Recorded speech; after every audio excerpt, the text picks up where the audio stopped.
Pawan Kalyan fans ఎప్పటినుంచో ఎదురు చూస్తున్న 'హరిహర వీరమల్లు' ట్రైలర్ వచ్చేసింది. 3 నిమిషాల ట్రైలర్ ఇది. ట్రైలర్ ఎలా ఉంటుందో అని చాలా ఆసక్తిగా ఫ్యాన్స్ అంతా ఈగర్‌గా వెయిట్ చేస్తున్నారు. 'హరిహర వీరమల్లు'కి రావాల్సినంత బజ్జు, ఈ సినిమాకి రావాల్సినంత క్రేజ్ లేదన్నది వాస్తవం. దానికి రకరకాల కారణాలున్నాయి. ఏఎం రత్నం కూడా చాలా ధీమాగా ఒక మాట చెప్పేవారు. ట్రైలర్ వచ్చిన తర్వాత మీ అంచనాలన్నీ మారుతాయి. మీ లెక్కలన్నీ తప్పుతాయి. ట్రైలర్ వచ్చిన తర్వాత ఈ సినిమా గురించి గట్టిగా మాట్లాడుకుంటారని. ఈ మధ్య నిర్మాత నాగవంశి కూడా ఒక ట్వీట్ చేశారు. 'హరిహర వీరమల్లు' ట్రైలరు సర్ప్రైజింగ్‌గా ఉంటుంది.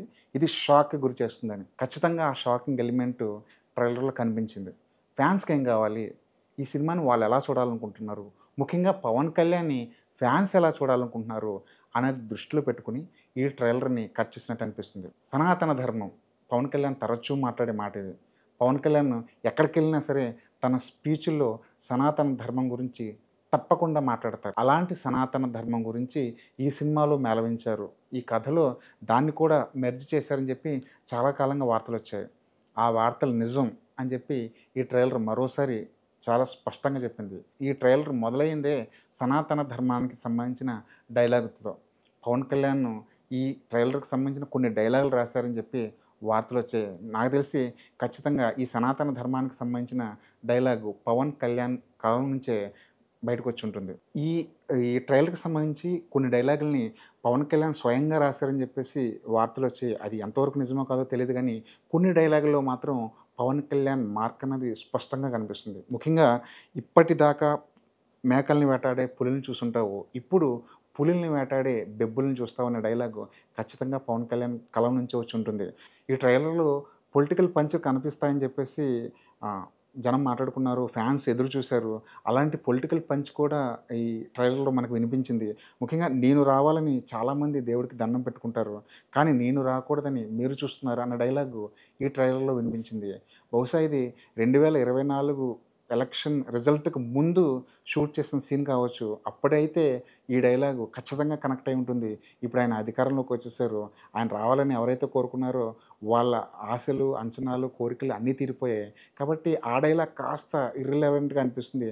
బహుశా ఆయన స్క్రీన్ మీద ఇంకేదో ఉద్దేశంతో, ఇంకేదో సందర్భంలో చెప్పుంటారు. బహుశా అక్కడ ఎక్కువగా కనెక్ట్ అవుద్దేమో ఆ డైలాగ్ చూడాలి. ఈ ట్రైలర్ మొత్తంలో నన్ను బాగా ఆకట్టుకున్న డైలాగ్ ఒకటుంది. "నువ్వు మా వెర్రి విస్తన్న మావయ్య గాదు" అన్న డైలాగ్ ఉంది. సుబ్బరాజు చెప్పే డైలాగ్ ఇది. అది అసలు కాంటెస్ట్‌లో ఎలా ఇమిడిందో నాకర్థం కాలేదు. కానీ దాని వెనకాల ఇంకేదైనా రాజకీయ కోణం ఉందా? అదేమైనా పొలిటికల్ సెటైరా అని అనుమానం వేస్తుంది. ఫ్యాన్స్ కూడా ఈ డైలాగ్ గురించి ఇప్పుడు మాట్లాడుకోవడం మొదలెట్టారు. సాధారణంగా మనం పొలిటికల్ న్యూస్‌లు చూస్తుంటే పొలిటికల్‌గా మీకు కొంచెం నాలెడ్జ్ ఉంటుంటే మావయ్య, మావయ్య అని పిలిపించుకునే ఒక రాజకీయ నాయకుడి పేరు మీకు గట్టిగా వినిపిస్తుంది.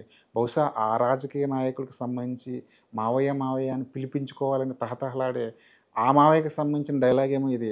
బహుశా స్క్రీన్ మీద చూస్తే కరెక్ట్‌గా మనం కనెక్ట్ చేసుకోవచ్చు. ట్రైలర్ అంతా ఒక ఎత్తు, కీరవాణి గారు ఇచ్చిన బ్యాక్‌గ్రౌండ్ స్కోర్ ఒక ఎత్తు. ఎవరిది ఎవరిది అతగాడొక పొడుపు కదా అన్న పాటని ఆయన బ్యాక్‌గ్రౌండ్ స్కోర్‌గా వాడుకున్నారు. కీరవాణి ఇలాంటి మ్యాజిక్‌లు చేయడంలో సిద్ధహస్తుడు. పవన్ కళ్యాణ్ లాంటి ఇమేజ్ ఉన్న ఒక స్టార్‌కి వెనకాల ఇలాంటి పాటతో ఒక బ్యాక్‌గ్రౌండ్ స్కోర్ చేయడం అన్నది చాలా మంచి గూస్ బంప్స్ ఇచ్చే మూమెంట్ అవుద్ది. స్క్రీన్ మీద ఆ సీన్స్, ఆ ప్లేస్‌మెంట్ ఖచ్చితంగా ఎన్హాన్స్ అవుద్దన్న నమ్మకం అయితే ట్రైలర్ చూసిన తర్వాత కనిపించింది. ముఖ్యంగా విజువల్స్ గురించి మాట్లాడుకుందాం. ఈ ట్రైలర్‌లో చాలా రకాలైన షాట్స్ కనిపిస్తాయి. అందులో కొన్ని విజువల్స్ హ్మ్, బాగున్నాయి. ఇంకొన్ని విజువల్స్ కాస్త నాసిరకంగా ఉన్నాయేమో అనిపిస్తుంది. ఎందుకంటే, మనం ఇప్పుడు విజువల్ వండర్ చూడడానికి థియేటర్‌కి వెళ్తాం. బిగ్ స్క్రీన్ మీద మన ఎక్స్‌పీరియన్స్ కావాలంటే విజువల్‌గా చాలా కష్టపడాల్సొస్తుంది. తెలుగు సినిమా విజువల్‌గా చాలా ముందుకు వెళ్ళింది. పైగా పవన్ కళ్యాణ్ లాంటి ఒక పెద్ద స్టార్‌ని పెట్టుకొని, ఏఎం రత్నం లాంటి ఒక ఎంత ఖర్చుకి ఏమాత్రం వెనకాడని ఒక నిర్మాతను పెట్టుకొని, ఈ విజువల్స్ ఇంకొంచెం బెటర్‌గా ఉంటే బాగుండేదనిపిస్తుంది. అక్కడక్కడ కాస్త ఓవర్ డోస్ అయినట్టు అనిపిస్తుంది. ఇది వీఎఫ్ఎక్స్ షాట్ అని ఈజీగా మనకు అర్థమైపోతుంది. అలాంటి చోట్ల చిత్ర బృందం కాస్త దృష్టి పెట్టుంటే బావుంటుంది. ఇన్ కేస్ అప్పటికి కూడా ఈ సినిమా వీఎఫ్ఎక్స్ క్వాలిటీ కాస్త బెటర్‌గానే ఉంది. ఈ మధ్య మనం కొన్ని సినిమాలు చూసాం. అందులో విఎఫ్ఎక్స్ షాట్స్ ట్రోలింగ్‌కి గురయ్యాయి. దాంతో పోలిస్తే 'వీరమల్లు' విఎఫ్ఎక్స్ చాలా చాలా చాలా బెటర్‌గా ఉన్నాయి. స్క్రీన్ మీదకొచ్చేసరికి అది ఇంకొంచెం ఎన్హాన్స్ అయ్యే అవకాశం ఉంది. పెద్ద స్క్రీన్ మీద ఈ షాట్స్ గానీ, ఈ విజువల్స్ కానీ ఇంకొంచెం స్పెక్టాక్యులర్‌గా కనిపించే అవకాశం ఉంది. మొత్తానికి చూస్తే 'హరిహర వీరమల్లు' ట్రైలర్ అభిమానులకు నచ్చేలా ఉంది. ఇక ఈ ట్రైలర్ చూసి బయ్యర్లు ఎగబడతారా?